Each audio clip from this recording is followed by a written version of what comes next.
Bapak Ibu sekalian, saya itu kan setiap kuartal ya, setiap 3 bulan sekali, berarti setahun itu 4 kali, itu selalu merilis buku yang saya sebut dengan EIP, ya, e-book Investment Planning, yang berisi analisa 30 saham pilihan, ya, lengkap dengan harga beli yang disarankan, target harganya, strateginya, dan seterusnya. Dan juga analisanya gitu ya. Nah, dan seperti yang Pak Thohir bilang, ya, ketika misalnya saya nerbitin e-book itu kuartal 2 nih. Nah, bentar lagi nih kuartal 3 nih akan terbit nih nanti awal November ya. Dari 30 saham itu nanti, dan saya juga sudah menyampaikan, akan ada sekitar 5 sampai 10 saham yang diganti dengan saham yang baru, seperti itu. Jadi ada saham baru yang direkomendasikan dan ada saham yang sebelumnya direkomendasikan tapi tidak lagi direkomendasikan. Betul begitu kan Pak Thohir ya? Betul, betul. Meskipun tidak semuanya. Tadi saya bilang dari 30 saham sekitar 20 sampai 25 saham itu tetap ada analisanya disampaikan di situ dan tetap di apa sih namanya? Meskipun analisanya berdasarkan laporan keuangan terbarunya seperti itu.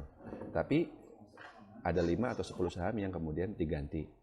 Nah, pertanyaannya, gimana kalau misalnya Pak Thohir nih ada pegang saham Antam misalnya ya, karena direkomendasikan di salah satu e-book.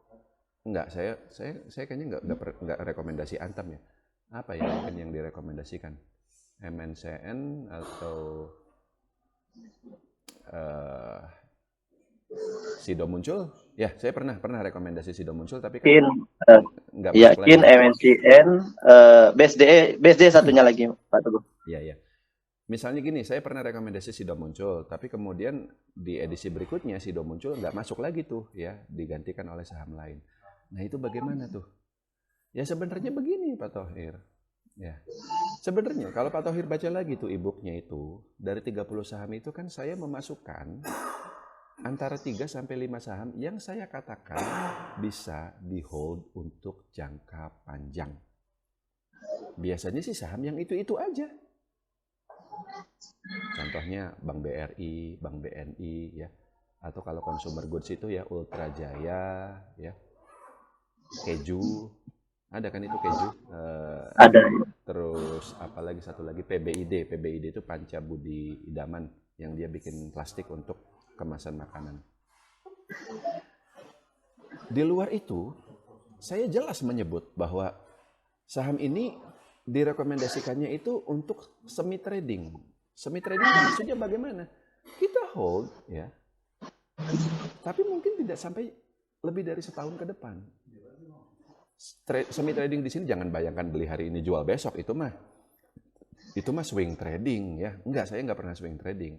Tapi maksud saya, kadang ada saham-saham yang sifatnya momentum, yang kita beli hari ini, mungkin nggak sampai 3 atau 6 bulan kemudian, karena momentum kinerjanya lagi bagus, valuasinya lagi murah, lagi ada sentimen apa, harga sahamnya naik sangat tinggi, tapi setelah itu kita langsung jual lagi, karena apa? Karena kinerja perusahaan yang bersangkutan tidak bisa diharapkan akan bagus terus untuk seterusnya. Biasanya perusahaan-perusahaan siklikal. Makanya dalam satu waktu nih Pak Thohir, saya banyak rekomendasi saham-saham batubara tuh. Ada 5 saham batubara misalnya. Tapi bisa jadi di waktu yang lain saya tidak rekomendasi saham batubara sama sekali. Satu pun tidak saya rekomendasi. Jadi, kalau misalnya Pak Thohir pengen beli saham yang memang untuk jangka panjang gitu ya, ya belilah saham yang di EIP itu jelas disebut bahwa itu untuk jangka panjang. Dan kalau ketika saya merekomendasikan saham untuk jangka panjang, saya sangat hati-hati, Pak. Sangat hati-hati. Karena saya juga sudah sering menyampaikan, kriteria saham untuk investasi jangka panjang itu banyak banget. Dan dari ratusan saham yang ada di BEI, mungkin nggak nyampe 10 saham yang benar-benar untuk jangka panjang itu. Dan pilihannya itu-itu aja gitu loh. Sido Muncul lagi, Ultra Jaya lagi. Dan begini, juga kadang ada saham yang memang untuk jangka panjang tapi tidak selalu masuk di e-booknya itu. Contoh apa? Bank BRI Pak Thohir. Kadang masuk, kadang enggak. Kapan dia enggak masuk? Ya ketika harga sahamnya udah di 6 ribuan. Saham sebagus apapun, secerah apapun prospeknya untuk legacy stock, untuk di hold 2 tahun, 5 tahun ke depan. Tapi kalau pada titik tertentu harga sahamnya sudah naik sangat tinggi, ya tentu saja sudah tidak saya rekomendasi lagi. Tapi itu bukan berarti kalau kita pegang sejak awal harus jual.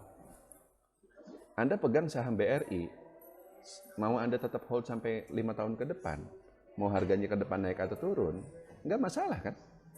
Tapi apakah saham yang lain bisa kita perlakukan seperti BRI? Ya enggak dong. Begitu. Jadi kalau tadi saham-saham yang Pak Thohir sebutkan ya, itu hanya sido muncul saja yang memang layak untuk jangka panjang. Sehingga meskipun tidak selalu masuk rekomendasi saya gitu ya, karena misalnya harga sahamnya udah naik, nah itu baru boleh hold. Tapi yang lain-lain ya memang Pak Thohir harus siap untuk jual lagi ketika pada kuartal berikutnya laporan keuangan terbaru perusahaan ternyata tidak terlalu bagus gitu. Atau yang itu tadi saya bilang, harga sahamnya sudah naik sangat tinggi seperti itu. Jadi kita harus tentukan dulu tujuan kita. Kalau memang tujuannya jangka panjang, ya sudah batasi pilihan saham kita hanya pada saham-saham yang memang sudah jelas disampaikan bahwa itu untuk jangka panjang. Tapi kalau misalnya kita tidak masalah gitu ya, harus keluar masuk, meskipun sekali lagi jangan bayangkan Pak Thohir harus jual beli saham tiap hari ya. Paling sering nanti 3 bulan sekali, setiap kali emiten terbaru, emiten merilis laporan keuangan ya. Nah itu baru saham-saham tersebut. Kalau saran saya malah dibagi 2 aja Pak. Jadi porto Bapak itu ada 50% untuk saham-saham legacy stock ya. Dan 50%-nya lagi untuk semi trading dalam tanda kutip itu tadi ya. Yang setiap 3 bulan sekali. Kalau memang harus dijual ya kita jual gitu. Cukup Pak Thohir. Kalau misalkan manajemen seperti itu, apakah boleh kalau saran Bapak nih, di 2 akun atau tetap terpisah atau 1 akun saja? 1 akun juga nggak apa-apa. Kalau 2 malah Saya jadinya. soalnya jarang buka. Baru buka itu biasanya awal-awal triwulan itu. Awal-awal rilis laporan itu baru buka. Nah, tapi kan buka toh, bukan berarti Ya, beli, buka. bukan berarti beli Ya, hari dalam ini jualnya tahun depan. Itu kan kelamaan kalau ya. kayak gitu. Jadi Ya. Jadi nggak masalah sebenarnya kalau misalnya yang untuk legacy 1 akun dan ya. juga 1 akun aja nggak apa-apa. Kan Oh, siap, ya. ya, tapi pastiin 50% untuk legacy, 50% untuk semi trading itu tadi gitu. Cukup ya Pak Thohir ya? Siap. Terima kasih Pak Teguh. Lanjut ya.